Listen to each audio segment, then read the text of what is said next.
রাসূল সাল্লাল্লাহু আলাইহি ওয়াসাল্লামের বাড়ি থেকে জিবরাইল ফিরে চলে গেছে। জিবরাইল 1 মিনিট। সকালে আল্লাহ নবী খুব চিন্তিত বসে আছেন। তো উম্মু সালমা খুব বুদ্ধিমতী মহিলা, তার একজন স্ত্রী, পরিস্থিতি আঁচ করতে পারেন, তার নাম উম্মু সালমা। উম্মু সালমা বলছেন, আপনি চিন্তিত কেন? বলো না। জিবরাইল আমার সাথে ওয়াদা করেছিলেন তিনি আমার সাথে রাতে সাক্ষাৎ করবেন। রাত পার হয়ে গেল, জিবরাইল আসলেন না। আমার কি কোনো সমস্যা নাকি?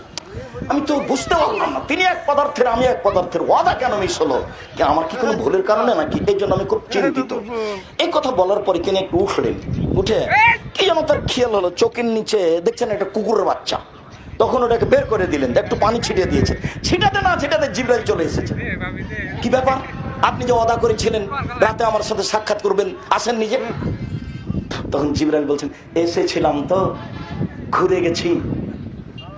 আপনার চোখের নিচে কুকুরের বাচ্চা ছিল, সেই জন্য ফিরে গেছি।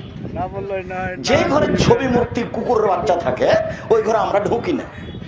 হাদিস বুখারী মুসলিম। আপনার কাছে কি বিবেচনার আছে? বিবেচনার কি আছে? আমি মুসলিম, এটাই চূড়ান্ত। বিবেচনার আবার কি? আব্দুর রাজ্জাক সাহেব বিবেচনার কথাটা তুলে রাখেন, বিবেচনার কথাটা ভুলবেনই না। আমি মুসলিম।